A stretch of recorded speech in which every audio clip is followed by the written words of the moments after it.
Après 13 ans d'absence, Jim Lamar revient. Rescapé de la guerre du Vietnam, il retourne dans son Mississippi natal. Le chambérien de 50 ans, Lionel Salin, se lance dans l'écriture de son premier roman réaliste, Le Retour de Jim Lamar, publié en août 2011 aux éditions Liana Levy. C'est l'histoire d'une rencontre émouvante entre un soldat rescapé de la guerre du Vietnam, Jim Lamar, et d'un adolescent de 13 ans nommé Billy.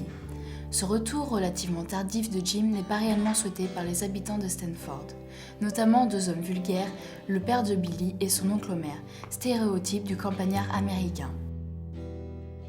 Celui que je découvrais ce jour-là, vautré plus qu'assis dans notre canapé recouvert d'un patchwork fait main, les jambes largement écartées, le t-shirt crasseux remonté au-dessus du nombril, la bedaine débordant la ceinture de son pantalon de treillis, coiffé d'un chapeau de brousse australien d'où s'échappaient de longues mèches filasses, le nez chaussé d'une énorme paire de lunettes de soleil à miroir et le reste du visage bouffé par une barbe de 8 jours, oncle Homer, donc, ne correspondait à aucune des catégories d'hommes répertoriées dans mon jeune cerveau. À son retour, Jim apprend que ses deux parents sont morts en l'attendant durant toutes ces années. Tous l'ignorent et le dénigrent. Seul Billy, par son esprit curieux, se lie d'amitié avec Jim. Le temps d'un été, Jim se confie à Billy et lui raconte la guerre. Merde les gars, vous êtes partis les oreilles pleines encore du rire des gamins qui nous avaient accueillis, bercés par l'illusion de paix qui régnait dans ce village.